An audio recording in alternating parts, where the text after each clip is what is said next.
And I thank Ari Katz, the founder of CSP, for enabling this conversation and this opportunity to be together. Chancellor Schorsch was my chancellor when I was a rabbinical school student at JTS. To be chancellor is to be the head both of that institution, but was also to be head of the conservative movement. And so there are many titles that you have, Chancellor Schorsch, as professor, as doctor, as Ismar, but you were and will remain, as in this conversation, Chancellor Schorsch for me.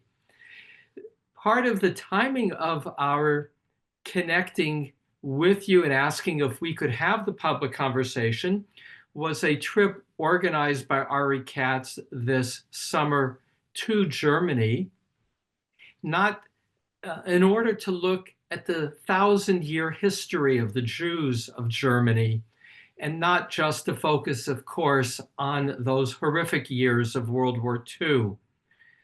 You were born in Germany in 1935, November 3rd, and in that regard, we are celebrating with you a harvest of your years in this conversation, now in your 90th year. What's the first? You were born in Germany, but left as a child. And in a moment, we'll turn to your father's career in Germany. But as a place to begin, when was the first time you went back to Germany? Having been born there, but having grown up largely in Pennsylvania, in Pottstown, when did you go back to Germany? First, I'm delighted to join you, and you and Mr. Katz have created a unique archive of American Jewry, and I salute you for that. I have to acknowledge that I have been back so often that I do not recall my first trip. What do you recall about the experience and how it felt in those first visits to go back to the place from where you were born and where you had to flee? It took me some time to overcome the aversion to returning to Germany. An early trip occurred in 1966 with my sister, who was 6 years older than I. And I went on to do research in East Germany at that time. My sister joined me in Munich, and the first place we visited was the Dachau concentration camp. I felt that I needed to make that visit in memory of what had occurred to Jews in the Holocaust.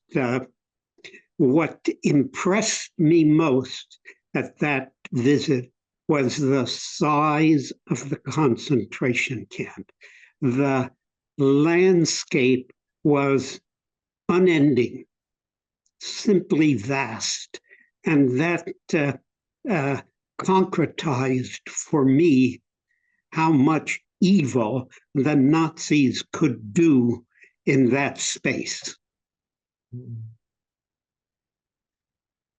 We'll return to this sense of how one looks forward and overcomes that experience of Dachau. But I'll start with an overview of your own legacy in terms of your dad, Rabbi Emil Schorsch, who fought on the German side in World War I. What did it mean to be a Jew in Germany? How do you understand your father's service and what it meant to him to be a German Jew in World War I? that is a question that illuminates a large landscape. World War I was an opportunity for Jews in Germany to demonstrate to their neighbors that they were patriots, just like Christian Germans. So they seized the opportunity to serve in the German military. And what they learned, to their dismay, is that there was a recurring accusation in the country that Jews were not on the front line, that Jews had actually averted military service. So in 1916, the Prussian government authorized a study of Jews in the front lines. And that study was to reassure Germans that Jews were volunteering for military service in the same numbers as German Christians. That study of 1916 was never published. In other words, the German government refused the opportunity to demonstrate to the German public that Jews were to be found on the front lines in the same proportion as German Christians. And that refusal to report the result of that study meant that the accusation would circulate in the Weimar Republic right up to 1933. Now, your father came, you shared with me, I was honored, a file of talks you had given about your dad's life and career as a rabbi, a pulpit rabbi in Hanover, and then later in Pottsville, Pennsylvania. Pottstown. Potsdam. Pottstown. Pottstown. See, I haven't been there yet. That'll grab me. Rabbi Spitz, I have to tell you that for the high holidays in Pottstown, which was about 35 miles from Philadelphia, we would get chazonim for the high holidays. And on occasion, the chazan ended up in Pottsville, which was in the coal regions rather than Pottstown. I pause, not knowing Pottstown and what your dad found, because I this morning Googled to see the great synagogue in which your father was the rabbi in Hanover, and it was extraordinary. It was just so gorgeous, that synagogue, in terms of this Baroque facility built in the what was the year? I wrote it down. That it was 1870. It came online 1870. With stained glass and turrets and a dome. It was truly magnificent. But before we get there, I was also intrigued to be reminded that your dad attended what we now think of as the first conservative seminary, that of Breslau. Your dad, post-World War I as a soldier, decided to apply to the seminary in Breslau. Why Breslau? Why did he choose Breslau versus a yeshiva? There were not yeshivas in Germany anymore at that time. One still had to go further east or to the United States. But in order to answer your question, I need to tell you a bit about where my father came from. My father did not come from a large city. He came from a village in Baden, which is southwestern Germany. And from that village, he then, as the adolescent, was sent to a Jewish school and orphanage in Esslingen. And Esslingen was a medieval German town in Württemberg with a population of perhaps 90,000. And that Jewish orphanage and school was run by the man who would become my grandfather, Theodor Rothschild. So my father did not have a gymnasium education that one would have had in a German city. Rather, he had the equivalent of an elementary school, a Volksschule, and thereafter he went to the teachers' seminary in Esslingen. When he decided, as a result of his war experiences, that he wanted to become a rabbi, that he wanted to make his small contribution to averting such a calamity again, he decided to become a rabbi, and he applied to Breslau, which was the first modern rabbinical seminary created in Germany in 1854 by Zacharias Frankel, and it became the fountainhead of the conservative movement in Germany. To give you a sense of the different cultures, when my father applied after World War I for admission, the Breslau Seminary said that he did not have the Latin and Greek which one acquired in a German gymnasium. And they could not accept him until he achieved the equivalence of 7 years of Greek and 9 years of Latin. Imagine a youngster applying today to the Jewish Theological Seminary in New York and being confronted with that requirement. We asked students to cover 50 dapim of the Gemara, of Talmud. Who ever heard of requiring them to master Greek and Latin? To finish the story, it took my father 2 full years to achieve 7 years of Greek and 9 years of Latin. And to spice the story, the first time he took the exam, he failed. He took that exam after 1 year, and it wasn't quite enough.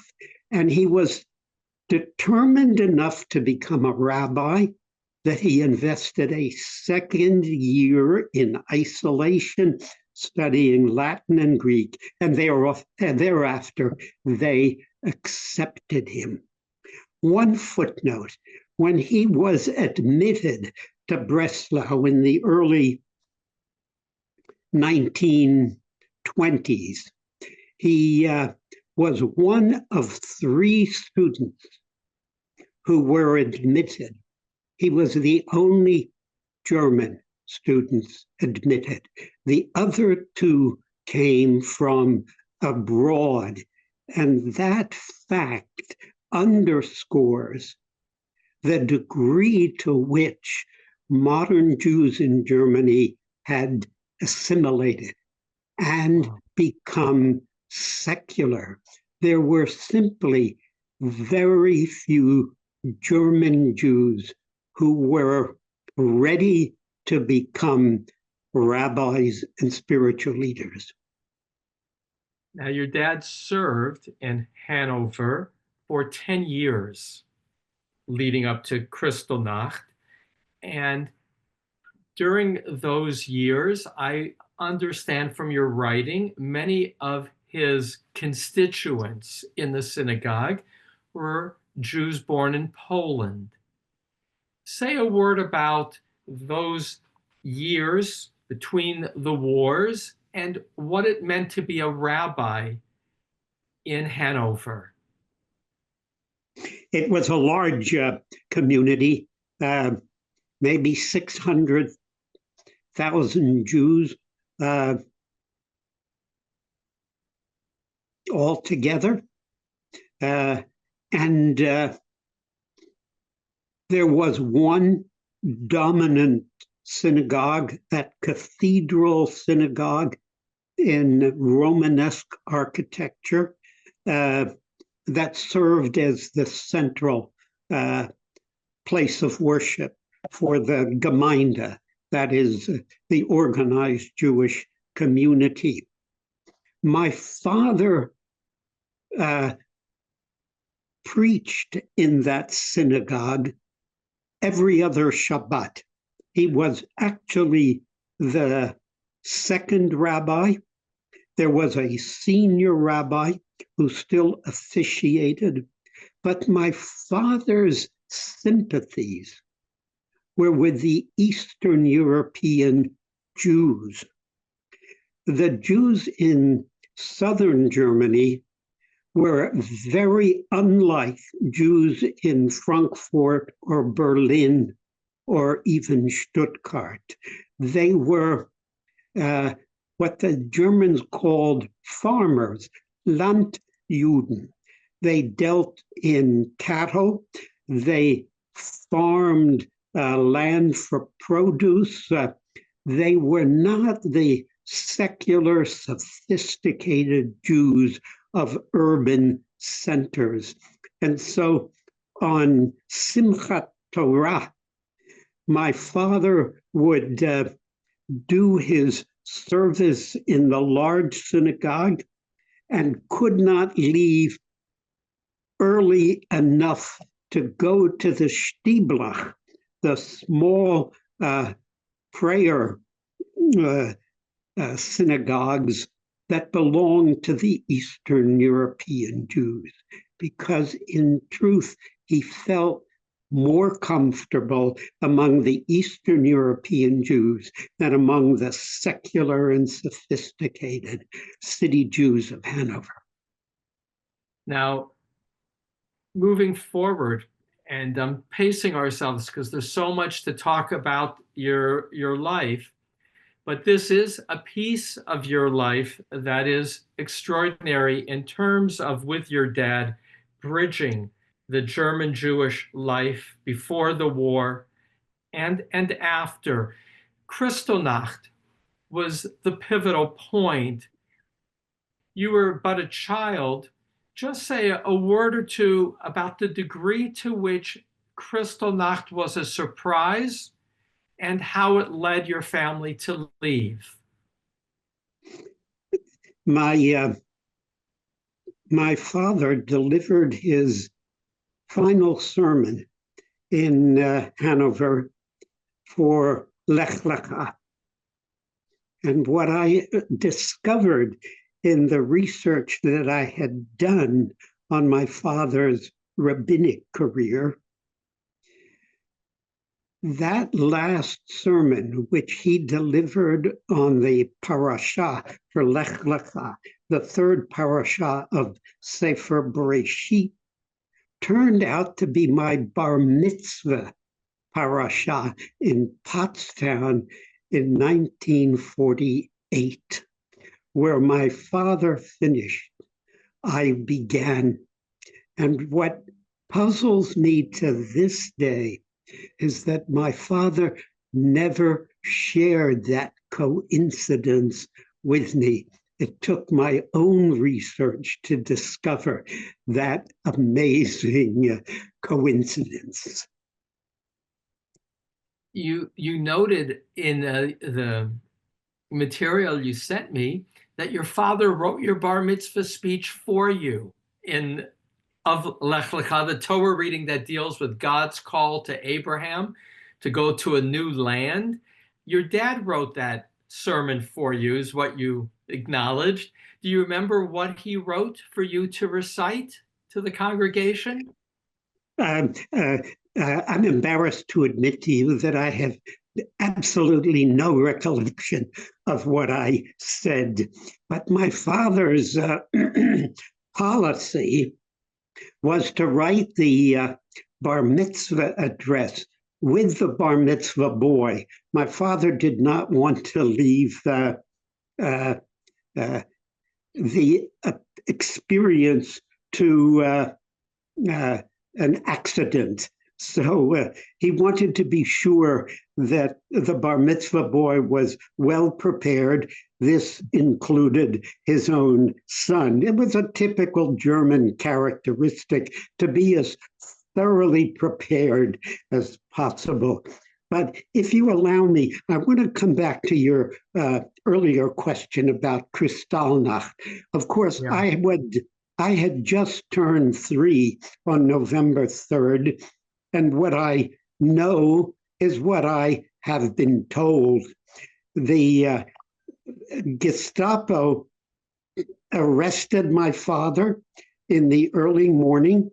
They came to the apartment when he was about to leave for the morning minyan, and he was sent to Buchenwald. My mother had no idea where he was sent. We had relatives in England, and they called my mother, and they asked whether she knew where he was. She said, "I have no idea." And they said, "We think we know." My relatives in London were able to secure a visa from the chief rabbi of the British Empire, Joseph Hertz, who was the first ordained rabbi of the Jewish Theological Seminary back in 1888. And I often quipped that it was the chief rabbi of Great Britain, the seminary's first rabbinic graduate, who ultimately rescued the life of the youngster who would someday become the 6th chancellor of the seminary. So that's a good segue to talk about your own rabbinic career. When you were bar mitzvahed in 1948, did you imagine yourself becoming a rabbi one day? No, I didn't. In those years, I knew the names of baseball players much more extensively than I knew the names of the teachers in the Gemara, the Amoraim, the Tanaim, or later the Geonim. My ambition in those days was to be a baseball player. I wanted to show Americans that Jews could be just as good at baseball as Christians. Were you a good baseball player? I was not a bad baseball player, but the problem with playing on the high school baseball team was that we had to play on Shabbos, and that was not possible. So how did you decide, the son of a pulpit rabbi, to become a rabbi yourself? I went to a small liberal arts college not far from Pottstown. I was a day student, and ironically, there was still a chapel requirement of all students living on campus. And since I was a day student, I did not have to go to chapel at Ursinus. But I majored in history.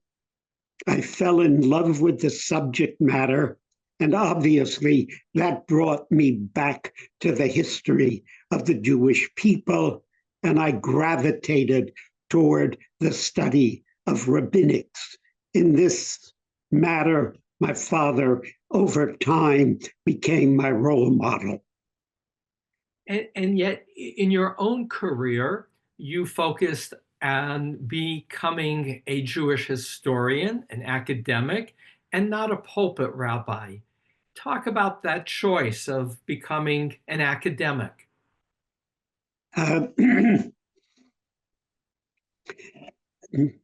Seminary is adjacent to Columbia. I was able to study at both institutions intensively. It was an opportunity that I could not bypass. And so when I got my ordination, I also received a master's degree from Columbia. When I finished, I served in the U.S. Army as a Jewish chaplain for 2 years because I was prepared to go into the pulpit if I could not get an academic position. But I wanted to finish the doctorate.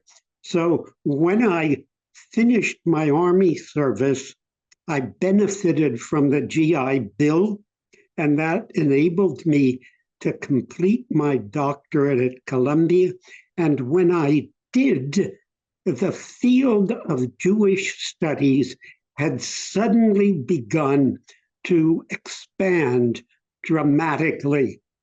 And I was offered an assistant professorship at Columbia. And then 2 years later, I was invited back to the seminary as an associate professor. But I was always prepared to enter the active rabbinate if the alternative did not materialize.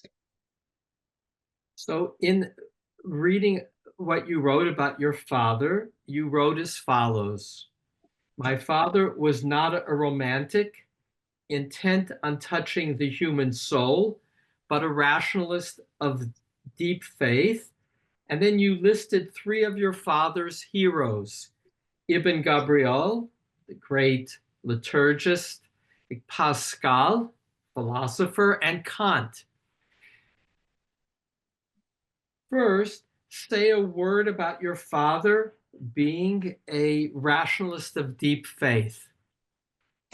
The book that he studied for a lifetime was the Moreh Nevuchim of Maimonides. He would often sit in shul where he never was without a sefer. So he studied Maimonides for a lifetime. And what attracted him to Maimonides was the effort to reconcile deep faith with consistent rationalism.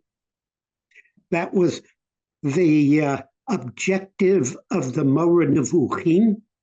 And recently in my library, some of which is still from my father, I discovered a 1960 French translation of the Moreh Nevuchim done by Solomon Munk, who was a great Jewish Arabist in France in the middle of the 19th century.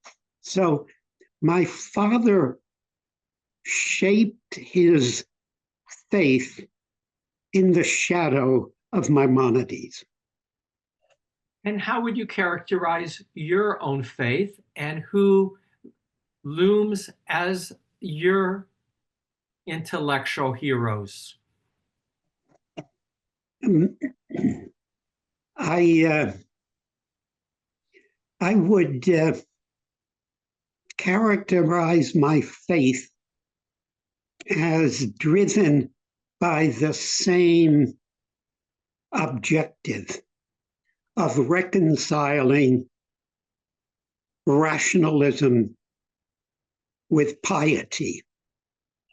My own inclination is to gravitate a bit more to poetry than to philosophy. And that is in part why I was attracted in my scholarship to Leopold Zunz, who was the great master of piyut, of Hebrew poetry in the Middle Ages. And that achievement of medieval Jews was largely influenced by Islamic poetry, Arabic poetry. And I must confess that I am attracted by the symbiosis between Islam and Judaism in the Gaonic period, which is from the 9th century to the 12th century. And it is during the Gaonic period that Rabbinic Judaism advanced into the field of Arabic poetry and philosophy. So I believe it's 2018, you published Leopold Zunz, Creativity in Adversity. I've read many reviews, mostly quite glowing by fellow academics about your achievement in researching Leopold Zunz's life.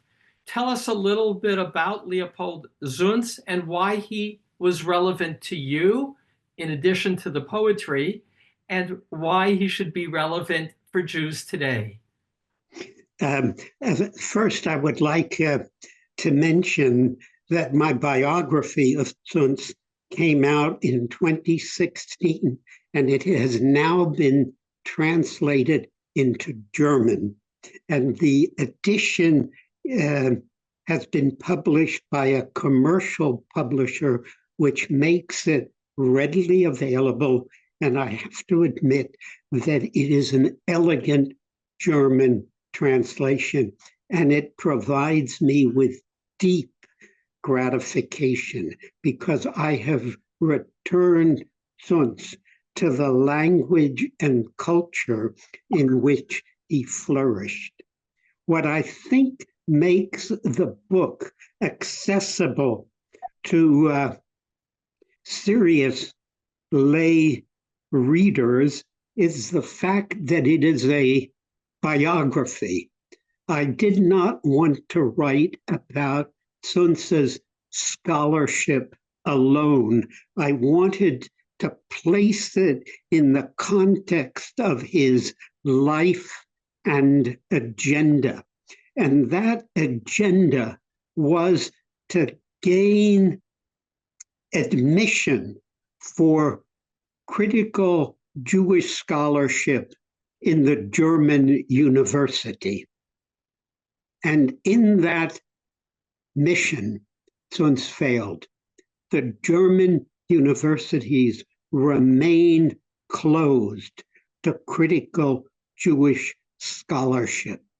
Zunz, can you clarify what you mean by critical Jewish scholarship? Yes, critical Jewish scholarship meant the discovery of archival material that fleshed out the historical experience of Jews. What we knew about the Jewish past at the beginning of the 19th century was a fraction of their historical experience. And what Zunz achieved is that he was able to uncover this incredible legacy of Hebrew poetry from the archives. And that scholarship was reinforced by the discovery of the Cairo Geniza, by Solomon Schechter in 1896-97. So a great part of critical Jewish scholarship is acknowledging that we only know a small part of the historical experience of the Jewish people. This conversation began with you talking about your father as a rabbi of an assimilated German Jewish community. You became chancellor of an American Jewish community that was and is assimilating. What can you say to us, your Jewish audience mostly, now in this moment, about what should keep us connected to each other and to our legacy as Jews? My strong feeling throughout my chancellorship was that in order to perpetuate Jewish life in America, we need to educate our children. And that education needs to begin early in childhood. That is, I think, the key to the Orthodox achievement in the United States, the building of day schools and yeshivot. And I felt strongly that we had to do the equivalent for the conservative movement. That is why I created the Davidson School of Education. That is why I advocated across the movement the creation of Jewish day schools, and it was for that reason that I celebrated our greatest educational achievement, and that was the Ramah camps. What helped the Ramah camps to impact the dynamism of the conservative movement is that it joined study with having fun. We were able to combine baseball with Talmud. And the Ramah camps in California and across the United States have more than 11,000 youngsters in their precincts every summer. The key to the perpetuation of American Judaism is quality Jewish education. We cannot start with post-bar mitzvah. We cannot start with adult education. We need to start early in life. So in a moment, I'm going to open it up to many of the people who've been listening, with Sherelle helping field some questions. But before we went on to share this conversation, we talked briefly, you and I, about the fires around us. What's one word that if you were a rabbi in a pulpit now, with these fires going on, what would you want to say to this Southern California community as our rabbi? I would express my profound compassion for everyone enduring this ordeal. My heart goes out to the 24 individuals who've already been identified as killed by the fire. I lament the loss of life, the vast destruction of urban centers. I tremble at the prospect of the fires reaching the Getty Museum and other culture centers in the greater Los Angeles area. What would I say to my congregation I would urge them to confront reality. We live in a planet that is not the kind of environment in which our parents or grandparents grew up. This is a transformed environment, and there is no doubt that the budget for FEMA is going to escalate to the very top of the expenses of the federal government. And we need to confront our political leadership to help us face the future. Thank you. There are so many other topics to cover: the role of God, the place of Israel, the hopes looking forward. We'll circle back, but we won't cover everything. You have too much of a life that you've lived and too much teaching to share. But I'll pass this off now to Sherelle to harvest some of the questions from the wider audience. And Sherelle, save the last question for me. Of course. Okay. Thank you very much. It's really an honor to listen. And I'm going to go back to some of the earlier questions in the talk and then reach to now. So there was quite an interest in the study you mentioned about Jews joining the army in World War I. And if you can mention something about, if you know why did they even start that study? And is it available today to see? That study was never published, and that shows the bigotry of the German government. They didn't want to bury that conspiracy. The fact that the study was even initiated by the German government shows you the extent to which anti-Semitism poisoned the social and cultural life of Germany. The Jews in Germany achieved full emancipation only with the Weimar Republic, and that lasted no more than 20 years. So Germany was a laboratory for all kinds of anti-Semitism in the West. So, and that leads into another question that was asked of what are your thoughts about Jews in Germany these days and the anti-Semitism and how you view that today? I am glad someone asked that question. My daughters had the bright idea of doing a documentary on my journey. And the idea expanded into a much more important study.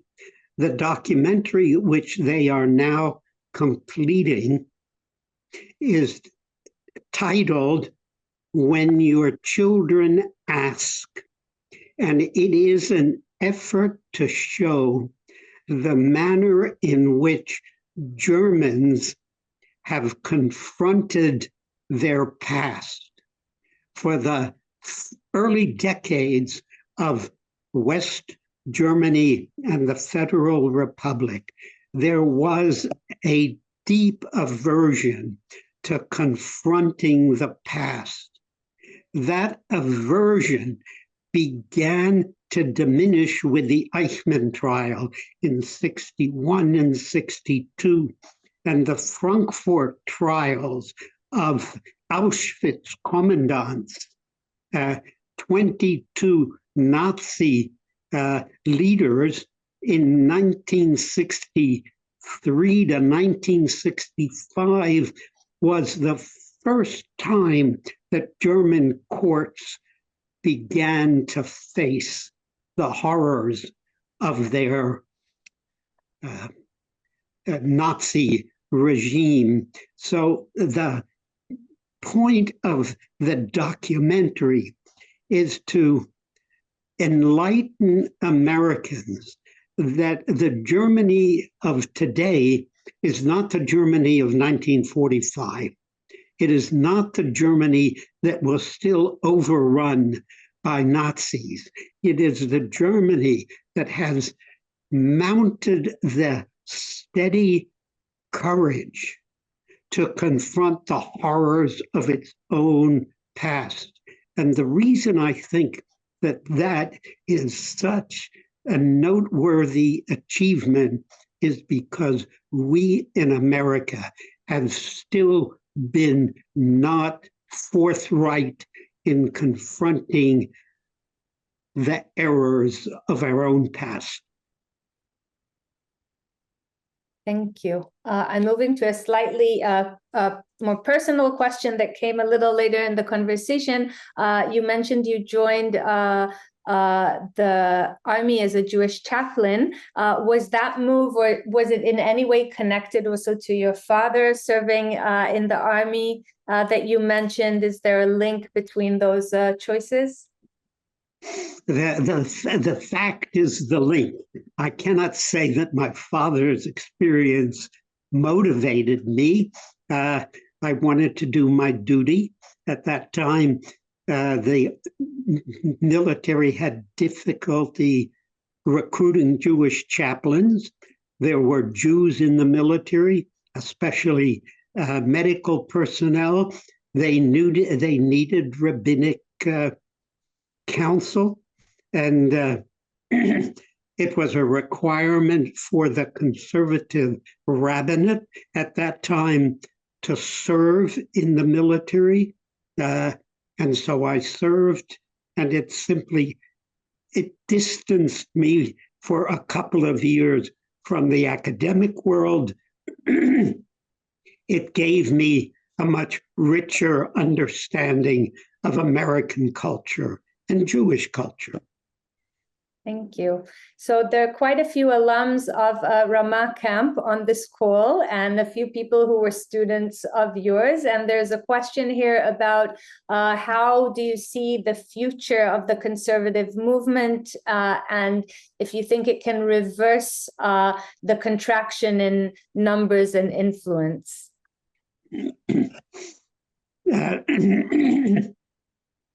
I am troubled by the developments that have affected the conservative movement. I continue to believe that the creation of serious Jewish education early in life is one way of softening the developments. The American Jewish community is in a non-denominational mood. It is not necessarily secular in tone. There is, of course, secularization, but I think that the fragmentation of the denominational landscape is not merely a reflection of secularization. Many of these non-denominational synagogues and prayer groups are hungry for religious experience. And we need to be a little more creative. We need to be a little more convinced that we can address that spiritual hunger in traditional ways and modern ways. Thank you. I'm gonna maybe ask one last question before I pass it back to Rabbi Spitz to ask the final question. And there's a lot of interest in what are you working on these days? What is capturing your time? I am distressed by what is going on in Israel, and I am countering that by studying the period in the Gaonic centuries, when there was a symbiotic relationship between Islam and Judaism. The relationship between these two monotheistic religions was not always poisoned by hatred. In fact, early Jewish Arabists contributed to the study of Islam by uncovering Hebrew translations of Arabic texts that no longer existed in Arabic. In other words, the study of Islam needed a Jewish input through the study of Hebrew translations of Arabic texts. So that is a minuscule effort to remind the world that the relationship between Judaism and Islam was not always driven by hatred. Thank you. Rabbi Spitz, I'll pass this back to you to close our program. So the last topic, we've covered a lot of topics, but we haven't touched on Israel. I see from your writing that your father visited Palestine, as it was then called, in July of 1933 to determine how young people might prepare to live there. Israel, of course, is very much on our mind, and I understand that one of the areas that you have also focused your attention on is how American Jews can take a position on Israel's challenges now. As a concluding question, what would you want us to know as American Jews about how we should hold Israel in these difficult times?